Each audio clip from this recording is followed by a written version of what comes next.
महाजन आरक्षक नियोजित अत्तवादी संविधान महाजन आरक्षक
जय बोलो बहुत के बहुत दिब्बा जय श्री मां बहुत दिन वास्ते बहुत दिब्बा हां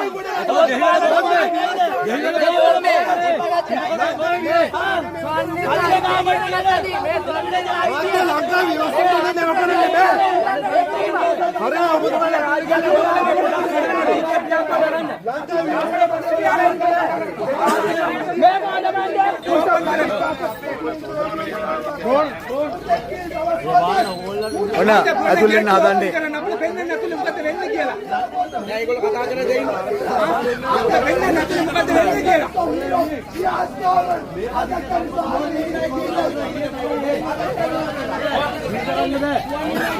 නිගම ප්‍රදේශයේ තිබුණු කොටි සැමරුමකට එහෙම නැත්නම් මේ ජන සංහාරයක් සිදු වුණා කියලා ඒ ජන සංහාරයේදී ගිය දමිළ ජනතාව සමරන්න කියලා ඩයස්පෝරාවේ ආධාර ලබන අත්වාදී කණ්ඩායමක් විසින් සිදු කරන ලද සැමරුමකට මේ රටේ ඉන්න දේශප්‍රේමී සමාජ ක්‍රියාකාරක දේශප්‍රේමී ජනතාව අද ඇවිල්ලා තමන්ගේ විරෝධතාවය දැක්වුවා. ඉතින් ඇත්තම කතාව මේ වෙද්දී මේ රටේ මේ තියෙන තත්ත්වෙත් එක්ක අපි දකින මේ දින කිහිපය තුල ලංකාව පුරා වැල්ලවත්ත ප්‍රදේශයේ එතෙක් වෙන්නමුළු වයිකාලු දැන් අද නිගම ප්‍රදේශයේ මේ දමිළ ජන සංහාරයක් සිදු වුණායි කියලා දිගින් දිගටම මේ ඩයස්පෝරාවේ ආධාර ලබන කණ්ඩායම මේ වැඩසටහන සැමරුම් කරනවා. මේවායේ අවසාන අරමුණ මොකක්ද? මේවායේ අවසාන අරමුණ තමයි ලංකාවේ ජාතීන් අතර නැවත එනුමාදී පක්ෂවාදය නිර්මාණය කිරීම. ඒත් එක්ක ජාතීන් අතර වෛරය, ඒත් එක්ක ජාතීන් අතර සැකසංකා නිර්මාණය වෙන විදිහට නිර්මාණය කිරීම. ඉතින් අපි පුරාන්සේ විදිහට අපේ වගකීම් ඉටු කරන්න අපි මේවට විරුද්ධව සටන් වදින්න. අද නිගම පුරවරයට ආව සහ අපි එතනදී මේ විදිහටම අවධාරණය කරන එකම කාරණා ලංකාවේ කිසිම තැනක ජන සංහාර සිදුුනේ නැහැ. ඔබට මතක ඇති මාංශීය මෙහෙයුමේ අවසාන අධීරේ ලෝකයේ එතෙක් මෙතෙක් තිබ්බ විශාලතම සිවිල් වැසියන් මුදා ගැනීමේ මෙහෙයුම් සිදු කළ අපේ රටේ හමුදාව 2,72,000කට එහා පැත්තේ ජනතාවක් මුදාගත් අපේ රටේ හමුදාව ප්‍රභාකරන් තමන්ගේ ජීවිතය ආරක්ෂා කරගන්න වෙලෙදී ප්‍රභාකරන් ප්‍රස්තවාදී තමන්ගේ ජීවිතය ආරක්ෂා කරගන්න ඔබට මතක ඇති ජන පෞරක් විදිහට වුණ භාවිතා කරද්දී අපේ රටේ හමුදාව තමයි උතුර හිටපු ද්‍රවිඩ ජනතාවගේ ජීවිත ආරක්ෂා කළේ.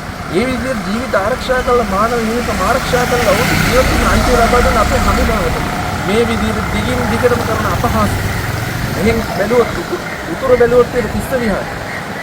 දකුණ බැලුවොත් දකුණේ මෙහෙ වැල්ලවත් ඒත් එක්කම අපි නීගමු.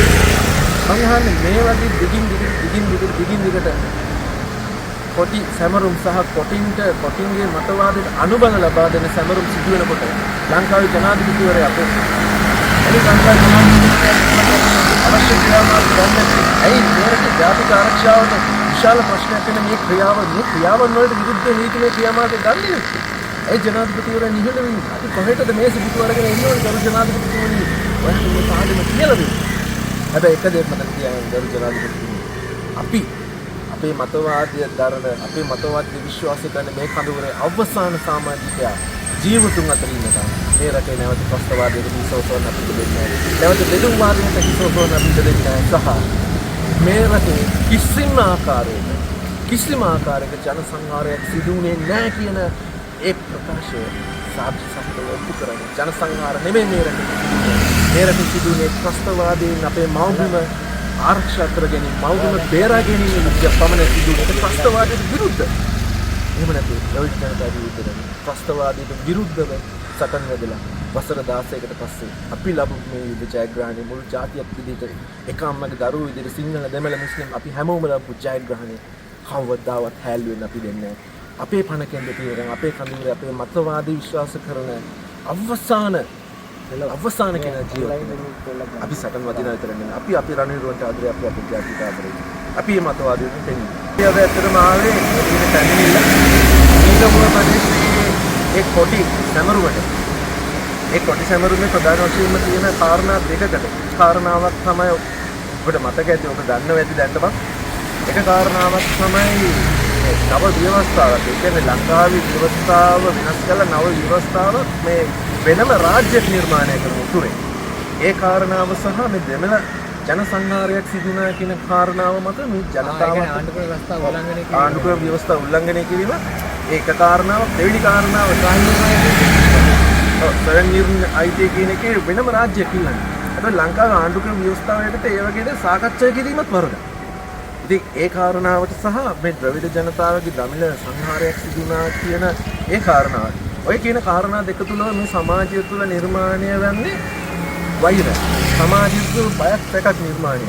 සමාජය තුළ ප්‍රශ්නයක් නිර්මාණය. ජාතීන් අතර සංහිඳියාවට ජාතීන් අතර අපි තියෙන හොඳ හිතට ප්‍රශ්නයක් නිර්මාණය වෙනවා. එතකොට මේ කියන කාරණාවලට විරුද්ධව මේ කියන කාරණාවලට නීතිමය ක්‍රියාමාර්ග ගන්න කියන ඉල්ලීම කරන්න අපි පැමිණිල්ල පිළිපත් කරලා මේ ස්ථානට ආවා. අඩිමිල ගැන කතා කරන්න දෙයක් නැහැ, උද්දමනය ගැන කතා කරන්න දෙයක් නැහැ, ජාතික ආරක්ෂාව ගැන කතා කරන්න දෙයක් නැහැ, රණවිරුව ගැන කතා කරන්න දෙයක් නැහැ. හැමතැනම මේ ආණ්ඩුව ෆේල්.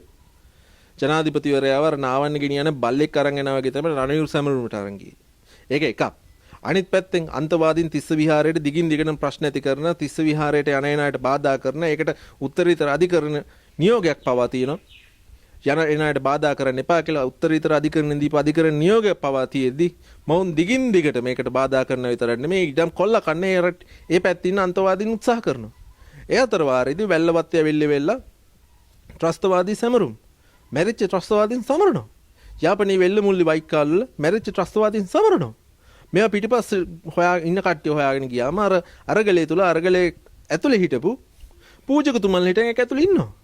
මේ ඔක්කොම එක කණ්ඩායමක් විදිහට එකතු වෙලා තමයි මේ රටේ බලයට මේ අනුර කුමාර දිසානායක ප්‍රමුඛ කණ්ඩායම අරන් ඇවිල්ලා තියෙන්නේ. මේක ඩයස්පෝරාවේ කොලනියක් නෙමෙයි. මේක ශ්‍රී ලංකාව. බෞද්ධ භික්ෂුවකට එක විදිහකටත් අනිත් පැත්තෙන් තිස්ස විහාරයේ අර අන්තවාදීන් කණ්ඩායමට වෙන විදිහකටත් ශ්‍රී ලංකාවේ පොලිසිය ශ්‍රී ලංකාවේ ආරක්ෂාව භාරව ඉන්න සිවිල් පුරවැසියන්ගේ ආරක්ෂාව භාරව ඉන්න පොලිසිය කටයුතු කරන්නේ කොහොමද කියන කාරණාව ඇත්තටම අපිට තියෙන ලොකු ප්‍රශ්නයක්. මුක්ත කලාපය තුල ප්‍රභාකරන් ප්‍රමුඛ ත්‍රස්තවාදීන් යුද්ධය අවසන් මොහොතේදී ප්‍රාණ අපකරුවෙන් ඉදිරියේ 1,20,000ක් විතර රඳවගෙන හිටියා. අපේ හමුදාව ගිහිල්ලා තමයි උංග මුදවගත්තේ. ජනාධිපති නිදි. අර ආරක්ෂාව භාරව ඉන්න අර පුටුමේස ගෙන්නේ කියපු ඇමති නිදි. කෝ අපි දාපු පැමිණිලි වලට යුක්තිය. අපි පැමිණිලි දාලා තියෙන ප්‍රභාකරන්ගේ උපන්දිනයේ සමරපුවකට විරුද්ධව නීතිය ක්‍රියාත්මක කරන්න කියලා. පොලිස්පතිතුමාට ගිහිල්ලා ඇති තරම් ලියුම් බාර දීලා තියෙන. කෝ ඒවට යුක්තිය. කෝ අත්අඩංගුවට ගත්තේවා. මුක්ත කලාප 1,20,000ක් රදවගෙන ඉවිල්ලා ප්‍රාණ අපකරුවන් ඉදිරියේ ප්‍රභාකරන් තමන්ගේ ජීවිත ආරක්ෂා කරන උත්සාහ කළද අපේ රටේ හමුදාව තමයි ගිහිල්ලා වුණ බේරගත්තේ. එතකොට එහෙම බේරගෙන ඉවිල්ලා ලෝකේ එතෙක් මෙතෙක් කරපු ලොකුම ප්‍රාණ අපකරුවන් මුදා ගැනීම මෙහිම කළේ අපේ රටේ නිල හමුදාව, අපේ රටේ ආරක්ෂක අංශ, අපේ රටේ යුද හමුදාව. යුද්ධේ වින්දිතියන් ඉන්නෝ. සිංහල දෙමළ මුස්ලිම් අපි ඔක්කොමල්ල වින්දිතියෝ. මොකද බස් එක බෝම්බයක් පිපිරෙද්දි සිංහල අය විතරද දෙමළ අය විතරද මුස්ලිම් අය විතරද කියලා බලන්නේ නැහනේ. අපි හැමෝම වින්දිතියෝ. වින්දිතයෙන් සැමරීම එකක්. හැබැයි LTT වෙනුවෙන් සටන් වැදුණු LTT වෙනුවෙන් සටන් වැදිලි වෙලා ඒ කණ්ඩායම් සැමරීම එක. කොටි ත්‍රස්තවාදීන් සමරන වැල්ලවත්තේ සැමරුමට ඉතිහාසයේ පළවෙනි වතාවට පොලිස් ආරක්ෂාව දෙනවා. පොලිස් ආරක්ෂාව දෙන්නේ අනුර කුමාර දිසානායක ජනාධිපතිවරයාගේ ආණ්ඩුව. ඒත් එක වෙල්ලමුල්ලි වයික්කාලේ එතික් මෙතෙක් කවදාවත් නොතිබ්බ ධර්ම විශාල ත්‍රස්තවාදී සැමරුමක් යනවා. ඔවුන් කියන්නේ ත්‍රස්තවාදය වෙනුවෙන් දිවි පුදපු මිනිස්සු වීරයෝ කියලා. ත්‍රස්තවාදය එක පැත්තක රටේ නිල හමුදාව. ලංකාවේ යුද හමුදාවත් එක්ක සටන් නොදෙන්නේ කවුද? LTT ත්‍රස්තවාදීන්. එතකොට LTT ත්‍රස්තවාදීන් සැමරීම කියන්නේ මේ රටේ තහනම් කරපු සංවිධානයක් වෙනුවෙන් සටන් කරලා ත්‍රස්තවාදීන් විදිහට සටන් කරලා ඒ ත්‍රස්තවාදීන් අද සමරනවා කියන්නේ නීති විරෝධී ක්‍රියාවක් නෙමෙයිද? නු නෑ, හාල් නෑ, පරිප්පු නෑ, තෙල් නෑ, කන්න නෑ, අවුලක් නෑ, බඩගින්නක් නෑනේ. බඩගින්නක් දැනෙන්නේ නෑ. මොකද මේ ආණ්ඩුවේ බහුතරයක් මම හිතන්නේ තනකොළ කන හින්දා වෙන්නේ නැති පොදු ජනතාවගේ බඩගින්න ඒගොල්ලන්ට දැනෙන්නේ නෑ. ඒ නිසා ඒගොල්ලෝ හිතනවා ඒගොල්ලන්ට ප්‍රශ්න නෑ කියලා. ඒගොල්ලෝ තනකොළ කෑවට අපි කන්නේ බත්. ජනාධිපතිවරයා කොච්චර බත් කන එක ගැන දන්නවද කියන ජනාධිපතිවරයා අර තුම්මුලස් නාලිකාවට ඇවිල්ලා කියනවානේ. ලංකාවේ හාල් හිඟයක් ඇවිල්ලා තියෙන්නේ මේ ගෙවල් වල සුරතලයට ඇති කරන බල්ලන්ට වැඩිපුර බත් දෙන හින්දාලු. ඒතකොට ලුණු හිඟයක් ඇවිල්ලා තියෙන්නේ ජනාධිපතිවරයා කියද්ද දෙන හෙට අනිද්දට ඇවිල්ලා මිනිස්සු ලුණු වැඩියෙන් කන හින්දා කියලා. සුනිල් ලන්දුන් ඉති කිව්වනේ. ආණ්ඩුව කියනවානේ ප්‍රභාකරන් යුද්ධ කළෙත් මේ සාමය වෙනුවෙන් කියලා. දළදා මාලිගාවට ප්‍රභාකරන් ප්‍රහාර එල්ල කරලා තියෙන සාමය වෙනුවෙන්. ඒත් එක්කම ජයශ්‍රී මහ බෝධින් වහන්සේට සහ යවට හිටපු දායකයින්ට ඝාතනය කරලා තියෙන්නේ සාමය වෙනුවෙන්. ඒත් එක්කම අරන්තලා භික්ෂු ඝාතනය කරලා තියෙන්නේ සාමය වෙනුවෙන්. ප්‍රභාකරන් මේ රටේ ත්‍රස්තවාදයේ වපුරලා තියෙන සාමය වෙනුවෙන්. එහෙමනේ මේ ආණ්ඩුවේ අය කියන්නේ. එහෙමනේ මේ ආණ්ඩුවේ ඉන්න ජනාධිපතිවරයාගේ ඉඳලා පාර්ලිමේන්තු මන්ත්‍රීවරුන්ගේ ඉඳලා අගමැති හරණියගේ ඉඳලා හැමෝම කියන්නේ එහෙමනේ. රිලවුන් අතරවට දූපතකට ගිහින් දානවා කියලා. රටේ ජනතාව විතරනේ රිලවුන් රවට්ටල් තින්නේ. අර්ජුනා රාමනාදන්ට තාම කොන්දපණ තියෙන තමන්ගේ නායකයා ප්‍රභාකරන් කියලා පාර්ලිමේන්තුවේ කියන. හැබැයි පාර්ලිමේන්තුවේ ඉන්න පොල්ලෙලි 159ට තාම කොන්දපණ නැහැ. තමන්ගේ නායකයා ප්‍රභාකරන් කියන ත්‍රස්තවාදයට විරුද්ධව වැඩ කටයුතු කරන්න.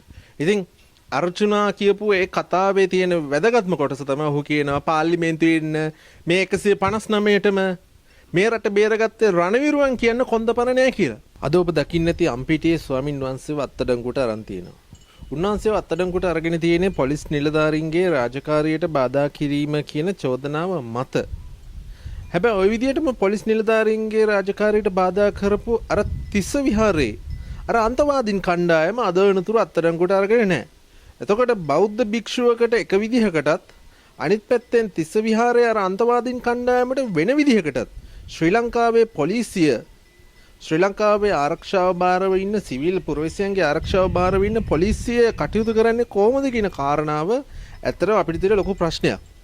අපි දැක්ක තිස්ස විහාරය තුල ඒ විහාරස්ථානයට බාධා කරමින් විහාරස්ථානයට ඇතුළු වන මාර්ග ප්‍රවේශයන් අවහිර කරන්න එපා කියන අධිකරණ නියෝගයට බාධා කරපු අධිකරණ නියෝගයට අපහාස කරපු අධිකරණ නියෝගයේ තඹ සතේකට ගණන් ගන්න නැතුව තමන්ගේ කෙරුම්කාරකම් පෙන්නපු අන්තවාදීන්ට විරුද්ධව පොලිස් නිලධාරීන්ගේ රාජකාරියට බාධා කිරීම ඔස්සේ කටයුතු කරලා වුන් අත්අඩංගුවට ගන්න මේ දක්වා මේ පොලිසිය නිලධාරීන් හරි මේ ආණ්ඩුව හරි වැඩ කටයුතු කරලා නැහැ. හැබැයි අම්පිටි ස්වාමීන් වහන්සේව අත්අඩංගුවට ගන්න මේ ආණ්ඩුව යහුසුළු වෙලා තියෙනවා.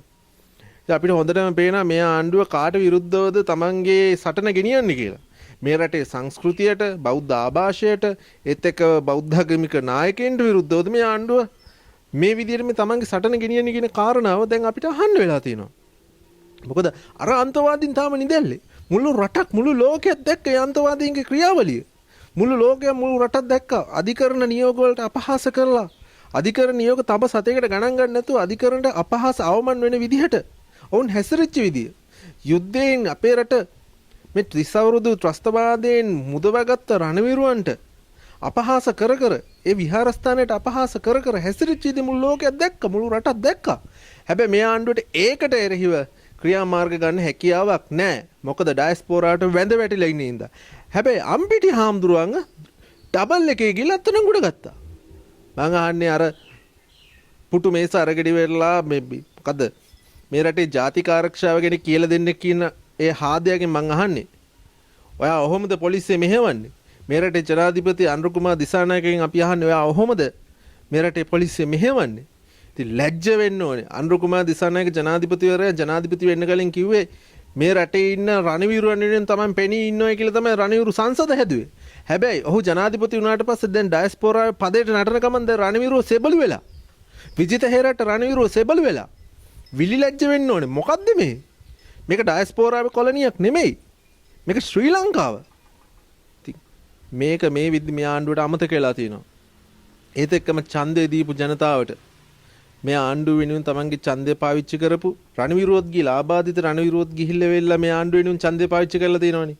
ඉතින් හැමෝගෙම අහන්නේ දැන් ඔබට සැපද? දැන් ඔබට සනීපද? රණවිරුවන්ගේ දේවල් ආරක්ෂා කරනවා කියලා රණවිරුවන්ගේ අයිතිවාසිකම් ආරක්ෂා කරනවා කියලා බලයට ආපු ආණ්ඩුව දැන් රණවිරුවන්ට මේ කරන කෙනෙහිලිකම් පිළිබඳව ඔබේ අදහස මොකක්ද? අද අපි දැක්කා එක රණවිරුවෙක් ප්‍රසිද්ධිය මාධ්‍යෙට කියන ඔවුන්ගේ විශ්‍රාම වැටුප් නවත්තලා කියලා. එතකොට දැන් මේ ආණ්ඩුවට රණවිරුවන්ට අඩුම ගානේ විශ්‍රාම වැටුපොත් ගෙවන්න ආබාධිත රණවිරුවන්ට විශ්‍රාම වැටුපොත් ගෙවා ගන්න සල්ලි නැද්ද? එහෙම නැත්නම් ඩයස්පෝරාවේ පදේට නටනකම ඒ රණවිරුවන්ගේ විශ්‍රාම වැටුප් නවත්තලාද? ඉතින් අපි කියන්නේ මේ රටේ සංස්කෘතියට මේ රටේ අපි මේ දක්වා පවත්වාගෙන ආපු ඒ ක්‍රමයට ඕගොල්ලෝ වෛර කරන බව අපි දන්නවා. අනුර කුමාර දිසානායක ප්‍රමුඛ ඕගොල්ලෝ මේ ආගමට මේ දාමට මේ සංස්කෘතියට අපේ රණවිරුවන්ට ඇයි ඕගොල්ලෝගේ ඉතිහාසය දිහා බැලුවම ඕගොල්ලෝ ත්‍රස්තවාදීන්නේ. ඕගොල්ලන්ගේ ඔය පක්ෂය ලංකාවේ තහනම් කරපු ත්‍රස්තවාදී සංවිධානයක් විදියට තහනම් කරපු පක්ෂයක්නේ. එතකොට ඕගොල්ලන්ට රණවිරුවන් සමරන්න බෑ. මොකද ඕගොල්ලන්ගෙත් ඒ කාලේ හතුරෝ තමයි මේ රටේ ආරක්ෂක අංශ. එතකොට ඒගොල්ලන්ට ගරහන එක තමයි ඕගොල්ලන්ගේ වැඩේ. හැබැයි අද ඔයගොල්ලෝ මතක තියාගන්න ඕන කාරණාවක් තියෙනවා. අද ඔයගොල්ලෝ මේ රටේ ආණ්ඩුවේ ඉන්නේ. ඔයගොල්ලෝ විපක්ෂ නෙමෙයි. ඔයගොල්ලෝ තවදුරටත් අර 88 89 හිටපු අන්තවාදී කණ්ඩායම නෙමෙයි. හැබැයි අදටත් ඔයගොල්ලෝ හැසිරෙන්නේ 88 89 හිටපු අන්තවාදී කණ්ඩායමක. අදටත් ඔයගොල්ලන්ගේ හතුරු වෙලා තියෙන්නේ මේ රට 30 අවුරුදු යුද්ධයකින් බේරගත්ත ආරක්ෂක අංශ. යුද හමුදාව, ත්‍රිවිධ හමුදාව, සමාජික ආබාධිත රණවිරුවෝ. ඒගොල්ලන්ට ගරහන්න එපා. ඒගොල්ලෝ හින්දා තමයි අද ඔයගොල්ලෝ නිදහසේ ඉන්නේ.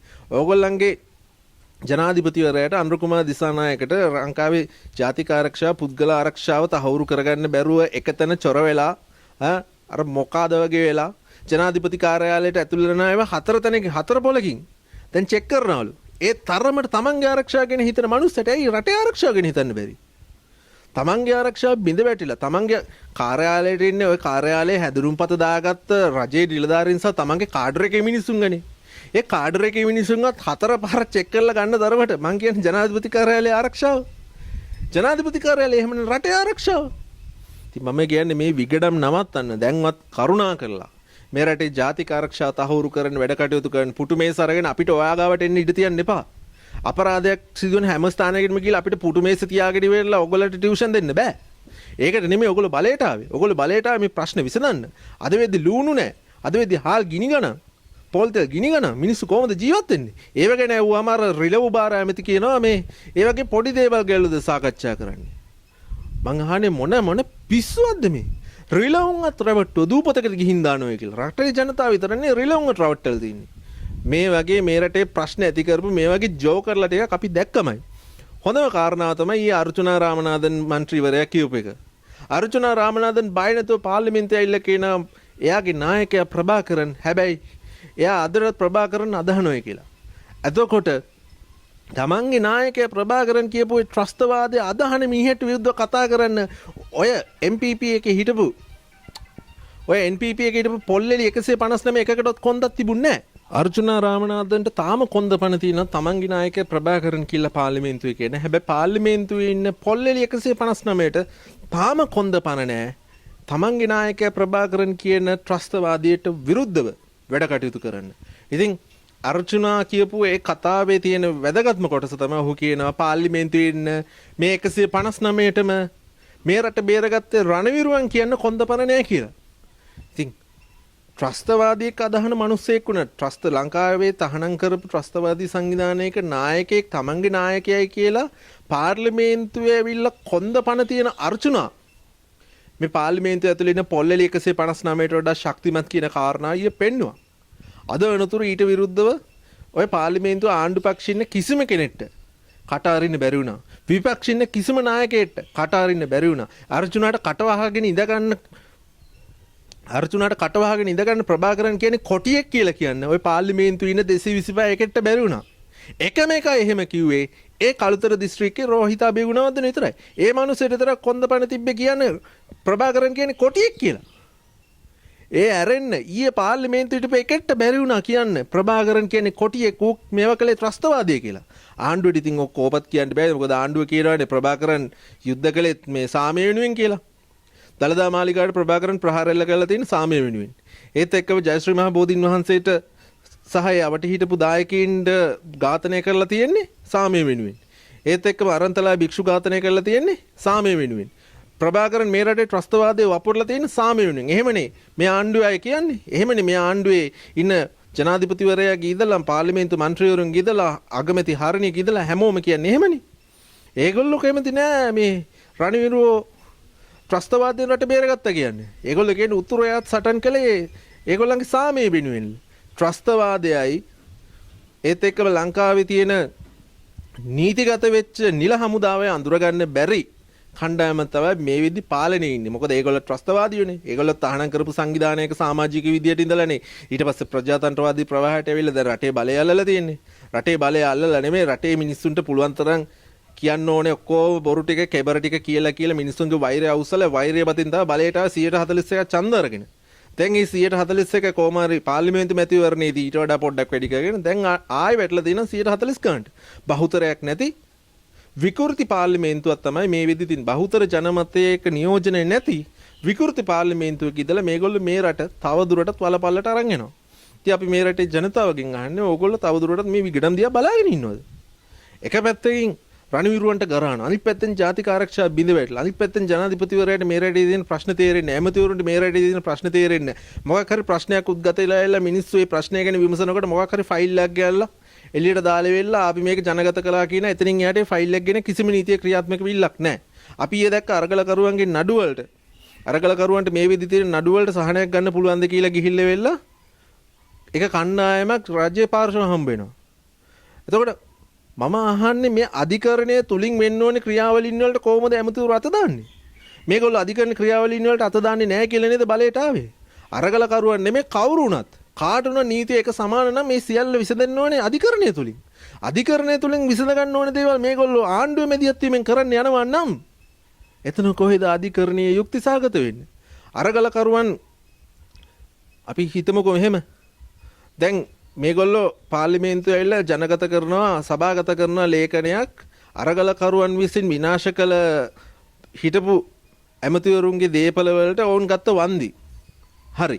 ඒ ගත්ත වන්දි වැරදි කියමුකෝ. ඔවුන් වැඩිපුර වන්දි අරන් තියෙනවා කියමුකෝ. ඒව නැවත අය කර ගැනීමේ ක්‍රියාවලියක් හදන්න. හැබැයි ඒකම කවුද මේ ඇමතිවරුන්ගේ ගෙවල් ගිනි තිබ්බේ කිව්වවත් හොයන්න. කවුද මේ ඇමතිවරුන්ගේ ගෙවල් ගිනි තිබ්බේ? කවුද මේවා පිටිපස්ස හිටියේ? කවුද මේවට අනුබල දුන්නේ? කවුද පාර්ලිමේන්තුව අල්ලගෙන ඉවිල්ලා ගිනි තියන්න ඕනේ කියලා කිව්වේ? එතකොට අන්න ඒව ගැනත් හොයන්න. ලාල් කාන්තල එදා පාර්ලිමේන්තුවේ කාට කියලා මොනවද කිව්වේ? අන්න ඒව ගැනත් හොයන්න. කවුද පාර්ලිමේන්තුව අල්ලගෙන මේව ගිනි තියන්න ඕනේ මේව අපි අල්ල ගන්න ඕනේ කියලා එතන ගිහිල්ලා මාධ්‍යට කතා කළේ. අන්න ඒව ගැනත් හොයන්න. ඵලයේ විතර නෙමෙයි මාත්‍යෝ හේතුව ගැනත් හොයන්න. ඵලයක් ඇති වෙන්නේ හේතුවක් අනුව නම් හේතුව ගැනත් හොයන්න ඕනේ. හේතුව ගැන හොයන්න නැතුව නිකන් මාධ්‍ය සංදර්ශන දදා අච්චර ගත්තා මෙච්චර ගත්තා අපි දකිනවා මේ අර සභාපති මෙච්චර ගත්තලු මේ සභාපති මෙච්චර ගත්තලු. ඕවට විරුද්ධ නීතිය ක්‍රියාත්මක කරන්න. ඕගොල්ලන්ට නීතිය ක්‍රියාත්මක කරන්න කිව්වම ඕගොල්ලෝ කියනවා පළාත් පාලන ආයතන නියමනය කරන්න මේ ඕගොල්ලන්ට 3න් 2 තියලා 159 තියලා නීති කියනවා. පළාත් පාලන ආයතන ඡන්දයේදී ජනතාව ඕගොල්ලන්ව ප්‍රතික්ෂේප කරලා අවසන්. 100% ඕගොල්ලන්ට දීලා නැහැ. ඕගොල්ලෝ දැන් සුළුතර ආණ්ඩුවක්. ජනමතයක් නැති ආණ්ඩුවක්. ලක්ෂ 25ක් අඩු කරගත්ත ආණ්ඩුවක්. ඒ නිසා අන්න ඒක ඔළුවේ තියාගෙන වැඩ කරන්න. මේ රටේ ජනතාවගේ ප්‍රශ්න විසඳන්න. මේ රටේ ජනතාව ඕගොල්ලන්ගෙන් ඉල්ලන්නේ ඕගොල්ලන්ට බලය දුන්න ප්‍රශ්න විසඳන්න මිසක් අර චතුරංග අබේසිංහල වගේ හැමතැනම ගිහලා හොටු පෙර පෙර අඬන්න නෙමෙයි. හරි? බලය දුන්නා නම් වැඩ කරන්න බැයි නම් බැහැලා යන්න. අර ලක්මාලි മന്ത്രിතුමිය වගේ අර ඕන තැනකට ඇවිල්ලා මම වගකීමෙන් කියනවා කියලා ඊට පස්සේ ඒක චොර වුණාට පස්සේ නෑ මම දැනගන්නේ නෑ උවේ. මොනවාද අලෝ මේ විවාද වලට එවන්න මිනිස්සු නැත්තම් කරුණාකරලා විවාද වලට එවන්න නැතුව ඉන්න. ජෝ කරලා වෙන්න නැතුව. ඔයගොල්ලෝ මතක තියාගන්න ඕගොල්ලෝ දැන් මේ විදිහේ ආණ්ඩුවේ. ඔයගොල්ලෝ විපක්ෂ නෙමෙයි ඔයගොල්ලෝ ආණ්ඩුවේ ඉන්නේ. අපේ රටේ රණවිරුවන්ට අපේ රටේ ස්වාධිපත්‍යයට අපේ රටේ අභිමානයට මොකක් කර ප්‍රශ්නයක් වෙනවා නම් ඕගොල්ලෝ නිශ්ශබ්ද වෙන්න එපා. ඒ පිළිබඳව හඬ නගන්න. පුරවැසි විදිහට පුරවැසියන්ගේ යුතුයකම වගකීම ඉටු කරන්න. පුරවැසියන්ගේ නියෝජනය තමයි ආණ්ඩුව. හැබැයි මේ ආණ්ඩුව කරන්නේ ඔයගොල්ලෝ බලය දීපු ඔයගොල්ලෝ ඡන්ද දීපු දෙයක් නෙමෙයි නං. ඔයගොල්ලෝ තෙන්දී මේ රටේ වගකීම යුතු පුරවැසි ඉදිරියට ඇවිල්ලා වැඩ කටයුතු කරන්න මොකද මේ ආණ්ඩුව මේ වෙද්දි මේ ඡන්ද දීපු ජනතාවගේ බලාපොරොත්තු නෙමෙයි ඉටු කරමින් ඉන්නේ ඩයස්පෝරාවේ බලාපොරොත්තු ඉටු කරමින් ඉන්නේ. ඒවට විරුද්ධව හඬ නගන්න, ඒවට විරුද්ධව සටන් කරන්න සහ හරි දෙයට හරි කියන්න, වැරදි දෙයට වැරදි කියන්න ඒ අවශ්‍ය කෂේරුකාව අපේ රටේ ජනතාව අනිවාර්යෙන් පාවිච්චි කරන්න ඕනේ කියන කාරණාව අවධාරණය කරන්න ඕනේ. බඩු මිල ගැන කතා කරන්න දෙයක් නැහැ, උද්දමනය ගැන කතා කරන්න දෙයක් නැහැ, ජාතික ආරක්ෂාව ගැන කතා කරන්න දෙයක් නැහැ, රණවිරුව ගැන කතා කරන්න දෙයක් නැහැ. හැමතැනම මේ ආණ්ඩුව ෆේල්. ජනාධිපතිවරයාව නාවන්න ගෙනියන බල්ලෙක් අරන් යනවා වගේ තමයි රණවිරු සැමරුමට අරන් ගියේ. ඒක එකක්. අනිත් පැත්තෙන් අන්තවාදීන් තිස්ස විහාරයට දිගින් දිගටම ප්‍රශ්න ඇති කරන, තිස්ස විහාරයට යන එනාට බාධා කරන, ඒකට උත්තරීතර අධිකරණ නියෝගයක් පවා තියෙනවා.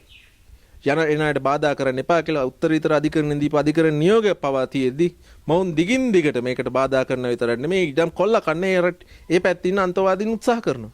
ඒ අතර වාරේදී වැල්ලවත්තේ වෙල්ලෙ ත්‍රස්තවාදී සැමරුම් මැරිච්ච ත්‍රස්තවාදීන් සමරනවා. යාපනයේ වෙල්ල මුල්ලි බයික් කාල්වල මැරිච්ච ත්‍රස්තවාදීන් සමරනවා. මේවා පිටිපස්සේ හොයා ඉන්න කට්ටිය හොයාගෙන ගියාම අරගලේ තුල අරගලේ ඇතුලේ හිටපු පූජකතුමන් හිටන් ඒක ඇතුලේ ඉන්නවා. මේ ඔක්කොම එක කණ්ඩායමක් විදිහට එකතු වෙලා තමයි මේ රටේ බලයට මේ අනුර කුමාර දිසානායක ප්‍රමුඛ කණ්ඩායම අරන් ඇවිල්ලා තියෙන්නේ. එදා අර්චනා රාමනාදන් ප්‍රභාකරන් තමන්ගේ දෙවියා කියද්දි අපි ගිහිල්ලා ආරක්ෂක අංශ දැනුවත් කළා. අපි ගිහිල්ලා රහස් පොලිසිය දැනුවත් කළා. CID එක දැනුවත් කළා. පැමිණිලි දාලා ඒකට විරුද්ධව සටන් කළාම මේ ආණ්ඩුව නිහඬව හිටියා. එතකොට එදා ප්‍රභාකරන් දෙවියෙක් කියලා පාර්ලිමේන්තුවෙන් එළිය කියද්දී ඒකට නීතිය ක්‍රියාත්මක කරන්න තිබුණානේ. ඔහු අත්අඩංගුවට ගන්න තිබුණානේ. හැබැයි ඔහු අත්අඩංගුවට ගත්තේ නෑ මේ ආණ්ඩුව. ඊට පස්සේ පොලිස් නිලධාරීන්ගේ රාජකාරියට බාධා කිරීම. මේ විදි පරීක්ෂණ ක්‍රියාත්මකයි කියනවා. ඔහුව උත්තරීතර අධිකරණ නියෝගයකින් අපමත නිදහස් කරනවා. එතනින් එහාට පොලිසිය ඒ පිළිබඳව කටයුතු කරන්නේ නැහැ. ඒ වෙන මොකක් නිසා නෙමෙයි. මේ විද්දි මේ බලේ ඉන්න ආණ්ඩුවත් පහුගිය කාලේ තිබ්බ ත්‍රස්තවාදී කණ්ඩායමක් හින්දා. ඔවුන් ප්‍රජාතන්ත්‍රවාදී ප්‍රවාහයට අබ්බව ඇත්ත. හැබැයි එතන තියෙන ප්‍රශ්නේ ඔවුන්ගේ ඉතිහාසය දිහා බැලුවම වුණුත් යම් කාලයක ත්‍රස්තවාදීන් විදිහට ඉඳලා තියෙනවා. ඉතින් මේ ආණ්ඩුවේ ඉන්න ඇමතිවරු අපි දකිනවා ඊයේ කිබුල් කඳුළු අඬ කියනවා. මේ උතුරේ ඉන්න තරුණයින්ට උතුරේ ඉන්න සහෝදර සහෝදරයන්ට වෙච්ච ඒ අසාධාරණය ගැන මොකක්ද අසාධාරණේ? 30 අවුරුද්දක් තිස්සේ තිබ්බ ත්‍රස්තවාදී යුද්ධයකින් අපේ රටේ ඉන්න රණවිරුවෝ ඔවුන්ව මුදාගත්තා. ඔවුන්ට නිදහස දුන්නා. ඔවුන්ගේ ප්‍රදේශ සංවර්ධනය වෙලා තියෙනවා. සංවර්ධනය කරන්න මේ විද්‍යුත් වැඩ කටයුතු කරගෙන යනවා. එතකොට මොකක්ද ඔවුන්ට වෙච්ච අසාධාරණය? ඒ කාලේ ප්‍රභාකරන් තරුණයෙක්ගේ අතට සයිනයිඩ් කරලා දීලා ඵලයන් යුද්ධයට කියලා ඉල්ලලා යුද්ධයට දක්කලා අවසානයේදී ඔවුන්ගේ ජීවිත විනාශ කරන වැඩ කරපු එක අපේ රණවිරුව නවත්තපු එක වැරද්දක්ද? අපේ රණවිරුව ප්‍රභාකරන්ගේ විනාශය නවත්තපු එක වැරද්දක්ද? ඒත් එක්කම ඔබට මතකයි යුද්ධ මුක්ත කලාපය තුල ප්‍රභාකරන් ප්‍රමුඛ ත්‍රස්තවාදීන් යුද්ධ අවසන් මොහොතේදී ප්‍රාණ අපකරවෙන් ඉදිරියේ 1,20,000ක් විතර රඳවගෙන හිටියා. අපේ හමුදාව ගිහිල්ලා තමයි උංග මුදවගත්තේ. ඔය 2000න් පස්සේ ඉන්න අයියල් මේ නංගිලා මල්ලිලාට ඕක තේරෙන්නේ නැහැ. 2000න් පස්සේ නංගිලා මල්ලිලා දන්නේ නැහැ යුද මුක්ත කලාපේ වෙච්ච සිදුවීම. පොඩ්ඩක් බලන්න ඒක. ඒක බලලා ඉගෙන ගන්න. යුද මුක්ත කලාපේ 1,20,000ක්. රදවගෙන ඉවිල්ලා ප්‍රාණ අපකරුවන් ඉදිරිය ප්‍රභාකරන් තමන්ගේ ජීවිත ආරක්ෂා කරන උත්සාහ කළද අපේ රටේ හමුදාව තමයි ගිහිල්ලා වුණ බේරගත්තේ. එතකොට එහෙම බේරගෙන ඉවිල්ලා ලෝකේ එතෙක් මෙතෙක් කරපු ලොකුම ප්‍රාණ අපකරුවන් මුදා ගැනීම මෙහිම කළේ අපේ රටේ නිල හමුදා, අපේ රටේ ආරක්ෂක අංශ, අපේ රටේ යුද හමුදාව. එහෙම කරලා මේ රටේ ඉන්න මිනිස්සුන්ට, මේ රටේ ඉන්න සිංහල දෙමළ මුස්ලිම් මිනිස්සුන්ට නිදහස අරන් දීපු අපේ හමුදාවට මේ කරන අපහාස මන් දන්නේ මේ ආණ්ඩුව කොහොම නොදැක්කසේ ඉන්නවද කියලා. අපේ රටේ හමුදාව ලබාගත් යුද ජයග්‍රහණය අවුරුදු 30ක් තිස්සේ තිබ්බ කුරුලි ත්‍රස්තවාදේ නිමා කරලා ලබාගත් යුද ජයග්‍රහණය සමරන්න අර බල්ලෙක් නාවන්න අරන් යනවා වගේ තමයි රටේ ජනාධිපතිවරයා අරන් ගියේ. රටේ ජනාධිපතිවරයා එන්නේ නැහැ කියන එක මුලින් ඉඳලම බෑ. තහවුරු කරපු සාධකේ තමයි අර ආරාධනා පත්‍රය. මම හිතන්නේ ජනාධිපති මාධ්‍යංශයට ආරාධනා පත්‍රය පිළිබඳව තාම අදහසක් කියන්න බැරි වෙලා තියෙනවා. තාම ඒක හොදගන්න බැරි වෙලා තියෙනවා. ආරාධනා පත්‍රයේ මොකද්ද තිබ්බේ? ආරාධනා පත්‍රය ජනාධිපතිතුමාගේ නම නෙමෙයි තියෙන්නේ. ඒකේ තියෙන්නේ අර පුටු මේස ගෙනල්ලා වෙලා ජාතික ආරක්ෂාව කියලා දෙන්නම් කියපු කෙනාගේ නම. ඒ කියන්නේ ජනාධිපතිවරයා එන්නේ නැහැ කියන එක ඒ වෙද්දි තහවුරු කරලා තියෙනවා. ඊට පස්සේ බෑක්ඩේට් කරලා ඉවරලා ලියුම් ගාලා ඒව සීල් ගහලා ඒව සමාජගත කරලා අනේ ඉතින් අපි රාජ්‍යාංශයේ හිටපු මිනිස්සුනේ. අපි ජනාධිපති කාර්යාලයේ හිටපු මිනිස්සු. අපි රාජ්‍යාංශයේ වැඩ සිදුවන ආකාරය ගැන ඉතා හොඳින් දන්න මිනිස්සු. හරි. අපිට ඉතින් ඔය ගොබ්බ දේවල් කියන්න එන්න එපා. බෑක්ඩේට් කරලා ලියුමක් ගාලා සීල් එක බෑක් එකට ගෙනිහිල්ල වෙලා ඒකට සීල් එක ගාලා මීඩියා වල රිලීස් කරලා ආදා ඉදලා එන්නේ කියලා අර ඩෝබිලට් එක දාලා අපිට උත්තර දෙන්න එන්න. මාත්‍යෝ අපිත් රාජ්‍යාංශයේ හිටපු මිනිස්සු. අපිට රාජ්‍යාංශ හොඳම රාජ්‍ය සේවකයා සම්මාන ගත්ත මිනිස්සු. ඊට පස්සේ අපිට ඔය කියන්න දෙන්න එපා. ඔය කියලා තොත්ත බබෙට්ට කියා ගන්න. සහ වැල්ලවත්තේ කොටි සැමරුමට මොකාගෙන් අහලාද ඔයගොල්ලෝ පොලිස් ආරක්ෂාව දුන්නේ? කොටි සමරන්න පොලිස් ආරක්ෂාව. මං අහන්නේ ඔහොම කරන එක හරියද? කොටි ත්‍රස්තවාදීන් සමරන වැල්ලවත්තේ සැමරුමට ඉතිහාසයේ පළවෙනි වතාවට පොලිස් ආරක්ෂාව දෙනවා. පොලිස් ආරක්ෂාව දෙන්නේ අනුර කුමාර දිසානායක ජනාධිපතිවරයාගේ ආණ්ඩුව. ඒත් එක වෙල්ලමුල්ලි වයික්කාලල එතෙක් මෙතෙක් කවදාවත් නොතිබ්බ ධර්ම විශාල ත්‍රස්තවාදී සැමරුමක් යනවා. ඔවුන් කියන්නේ ත්‍රස්තවාදය වෙනුවෙන් දිවි පුදපු මිනිස්සු වීරයෝ කියලා. ත්‍රස්තවාදය එක පැත්තක රටේ නිල හමුදාව. ලංකාවේ යුද හමුදාවත් එක්ක සටන් නොදින්නේ කවුද? LTT ත්‍රස්තවාදීන්. එතකොට LTT ත්‍රස්තවාදීන් සැමරීම කියන්නේ මේ රටේ තහනම් කරපු සංවිධානයක් වෙනුවෙන් සටන් කරලා ත්‍රස්තවාදීන් විදිහට සටන් කරලා ඒ ත්‍රස්තවාදීන් අද සමරනවා කියන්නේ නීති විරෝධී ක්‍රියාවක් නෙමෙයිද? මං අහන්නේ ওই සරල කාරණාව. යුද්ධේ වින්දිතියන් ඉන්නෝ. සිංහල දෙමළ මුස්ලිම් අපි ඔක්කොමල්ල වින්දිතේ. මොකද බස් එක බෝම්බයක් පිපිරෙද්දි සිංහල අය විතරද දෙමළ අය විතරද මුස්ලිම් අය විතරද කියලා බලන්නේ නැහනේ. අපි හැමෝම වින්දිතයෝ. වින්දිතෙන් සැමරීම එකක්. හැබැයි LTT වෙනුවෙන් සටන් වැදුණු LTT වෙනුවෙන් සටන් වැදිලි වෙලා ඒ කණ්ඩායම් සැමරීම එකක්. ප්‍රභාකරන්ගේ උපන්දිනයේ සැමරීම එකක්. කොහොම අද වෙද්දි ප්‍රභාකරන්ගේ උපන්දිනය සමරපු ඒ සිදුවීම් වලට නීතිය ක්‍රියාත්මක වුණාද? ජනාධිපති නිදි අර ආරක්ෂාව බාර වෙන්න අර පුටුමේස ගෙන්නේ කියපු ඇමති නිදි කෝ අපි දාපු පැමිණිලි වලට යුක්තිය අපි පැමිණිලි දාලා තියෙන ප්‍රභාකරන්ගේ උපන්දිනයේ සමරපුවකට විරුද්ධව නීතිය ක්‍රියාත්මක කරන්න කියලා පොලිස්පතිතුමාට කියලා ඇති තරම් ලියුම් බාර දීලා තියෙන කෝ ඒවට යුක්තිය කෝ අත්අඩංගුවට ගත්තේවා ඒ කිසිම දෙයක් අද වෙද්දි ක්‍රියාත්මක වෙන්නේ නැහැ මං ගානේ මෙහෙම කරන එක හරිද බඩුත් හාමුදුරන්ගේ නඩුත් හාමුදුරන්ගේ මේ රටේ බලයට ඇවිල්ලා ඉන්නේ ඒ කාලේ ත්‍රස්තවාදී කටයුතු වල ඒ කාලේ රාජ්‍ය දේපල වලට හානි කරගෙන ඒ වගේ වැඩ කටයුතු කරපු කණ්ඩායමක්. ඉතින් ඔවුන් Tamanට සහෝදරත්වය දක්වන Taman හා සමානව පේන කණ්ඩායමක ಗುಣ ගායනා කරනකොට ಗುಣ වයින්කොට ඒවට විරුද්ධ වෙන්නේ නැහැ. මොකද ওই දෙකම එක සමකාලීනව නේ ආවේ. නිකන් අයියලා දෙන්නෙක් වගේ හරියට බැලුවොත් ඉතිහාසෙ. මං අහන්නේ මේවා හරිද? මම රටේ ජනතාවගෙන් අහන්නේ ඔයගොල්ලෝ තවදුරටත් මේවට නිහඬව ඉන්නවද? අපේ රටේ යුද හමුදාවට අපහාස වෙන විදිහට ජාත්‍යන්තරව දිගින් දිගටම ප්‍රශ්න එද්දි අපේ රටේ හමුදාවේ හිටපු ප්‍රබලයින්ට දිගින් දිගටම ජාත්‍යන්තරව ප්‍රශ්න එද්දි අර කැනඩාවේ කරනා වගේ කතන්දර වෙද්දි ජන සංහාරයක් වුණා කියලා අපිට චෝදනා එද්දි අපේ රටේ හමුදාවට චෝදනා එද්දි මේ රටේ ආණ්ඩුවට වගකීමක් තියෙනව නේද? එහෙම උනේ නැහැ කියලා කියන්නේ.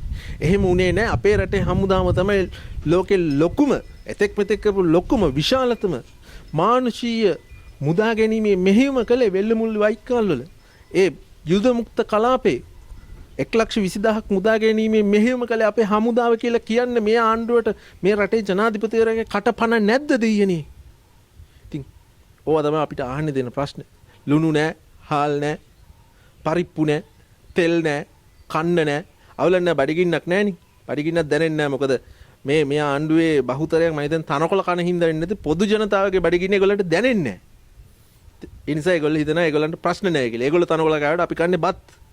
ජනාධිපතිවරයා කොච්චර බත් කන එක ගැන දන්නවද කියනවා ජනාධිපතිවරයා අර තුම්මුලස් නාලිකාවට ඇවිල්ලා කියනවානේ ලංකාවේ හාල් හිඟයක් ඇවිල්ලා තියෙන්නේ මේ ගෙවල් වල සුරතලයට ඇති කරන බල්ලන්ට වැඩිපුර බත් දෙන හින්දාලු. ඒතට ලුණු හිඟයක් ඇවිල්ලා තියෙන්නේ ජනාධිපතිවරයා කීයක් දෙන හෙට අනිද්දාට ඇවිල්ලා මිනිස්සු ලුණු වැඩියෙන් කන හින්දා කියලා සුනිල් ලන්දුනි ඉති කිව්වනේ. මං කියන්නේ විහිළු සපයන්න එපා. බලයක් දුන්නා නම් බලෙන් වැඩ කරන්න. බලේ වැඩ කරන්න බැයි නම් බලේ වැඩ කරන්න තේරෙන්නේ නැත්නම් බලේ යොදාගෙන ආයතන කළමනා කරන්න තේරෙන්නේ නැත්නම් දෙයියන් ඉනාමිට ඔක පොඩි එකෙක්ට දීලා යන්න. පොඩි එකෙක්ට දුන්න කීපක සජිත් ප්‍රේමදාස බලාගෙන ඉන්නේ නැති ඊළඟට බලය ගන්න නෑ. විපක්ෂෙත් තව හැදෙන්න ඕනේ. විපක්ෂෙත් තව තමන්ගේ අත්දැකීම් හදා ගන්න ඕනේ. ඒත් එක්කම මේකේ ආණ්ඩුව විපක්ෂය විතරක් නෙමෙයි පාර්ලිමේන්තුවෙන් එළී ඉන්න සමාජ ක්‍රියාකාරීක පාර්ලිමේන්තුවෙන් එළී ඉන්න වැඩ කරන්න පුළුවන් මිනිස්සු මේ ප්‍රවාහයට එන්න ඕනේ. පුරවැසියෝ විදිහට ඕගොල්ලෝ මේ ප්‍රවාහයට එන්න ඕනේ. ඕගොල්ලෝ මේ ප්‍රවාහයට ඇවිල්ලා මේ රට වෙනස් කරන අපි හැමෝම එකා වගේ වැඩ කරන්න ඕනේ. කරුමෙට අපේ රටේ විපක්ෂයට ආණ්ඩුවට මේක ගැන තේරුමක් නැහැ. ඒකාබද්ධ විපක්ෂයක් ඉදිරියට වැඩ කරන තාම අපේ විපක්ෂයට බැරි වෙලා තියෙනවා. ආණ්ඩුව ෆේල්. ඒක නෝකතා නෝසිනා. අනුර ෆේල්. ඒක නෝකතා නෝසිනා. හැබැයි එකකින් කියන්නේ නැහැ මේ රටේ විපක්ෂ පාස් කියලා. විපක්ෂයට තා ඉගෙන ගන්න දේවල් තියෙනවා. විපක්ෂේ මේ ආණ්ඩුව ෆේල් වෙද්දි තමන්ගේ අතට බලය ගන්න නම් මීට වඩා සංවිධානය වෙන්න ඕනේ. අනේ කරුමේක මහත අපේ රටේ විපක්ෂයට ඒක තේරෙන්නේ නැහැ. මේ රටේ මිනිස්සු දීපු පණිවිඩය අපේ රටේ විපක්ෂයට තේරුම් ගන්න බැරි වෙලා තිනවා. ආණ්ඩුවට 150 දුන්නේ නැත්තේ මිනිස්සු ආණ්ඩුවට විරුද්ධ හින්දා. හැබැයි විපක්ෂ තනි පක්ෂයකට මිනිස්සු දුන්නේ නැත්තේ වෙන මොකක් නිසා නෙමෙයි. උඹලා ඔක්කොමලා එකට එකතු වෙලා එකට සමගි වෙලා ඒකාබද්ධ විපක්ෂයක් විදිහට මේ ආණ්ඩුවට ඒ අවශ්‍ය පණිවිඩය දීපල්ලා කියන ඒ පණිවිඩය තමයි දීලා තියෙන ජනතාව. හැබැයි අද වෙනතුරු විපක්ෂයට ඒක තේරුම් ගන්න බැරි වෙලා තියෙනවා. රනිල්ද සජිත්ද දිලිත්ද නාමල්ද ඕක අදාළ නැහැ. ඒකාබද්ධ විපක්ෂයක් විදිහට රට වෙනුවෙන් වැඩ කරන්න පටන් ගන්නවා. විපක්ෂයේ මොන නායකයටද පුළුවන් වුණේ තිස්ස විහාරය ගැන පාර්ලිමේන්තුවේ ප්‍රශ්නයක් අහන්න? සජිත් ප්‍රේමදාසට පුළුවන් වුණා. නාමල් රාජපක්ෂට පුළුවන් වුණාද? කිසිම කෙනෙක්ට අද වෙනතුරු පුළුවන් වුණේ නැහැ පාර්ලිමේන්තුවේ තිස්ස විහාරේ ප්‍රශ්න ගැන අහන්න. මං අහන්නේ ආණ්ඩුවත් එහෙමනම් විපක්ෂෙත් එහෙමනම් සමාජ ක්‍රියාකාරීකයෝ විදියට අපිත් ඉන්න ඕනේ. ඒගොල්ලෝ ආණ්ඩුව මේගොල්ලෝ විපක්ෂය කියලාද? නෑ. මේක බලන් ඉන්න ඔබට අපි කියන්නේ ඔබ ඔබේ යුතුයකම වගකීම් ඉටු කරන්න. සිවිල් ක්‍රියාකාරීකයෝ විදියට පුද්ගලයන්ගේ යුතුයකම වගකීම් කටයුතු ඉටු කරන්න එන්න පෙරට අපි වගේම සටන් කරන්න. අපි වගේම හරි දෙයට හරි කියන්න, වැරදි දෙයට වැරදි කියන්න. ඒක තමයි පුරවැසි වගකීම, ඒක තමයි පුරවැසි යුතුයකම. ඒක වෙනුවෙන් අපි පෙනී ඉන්නේ.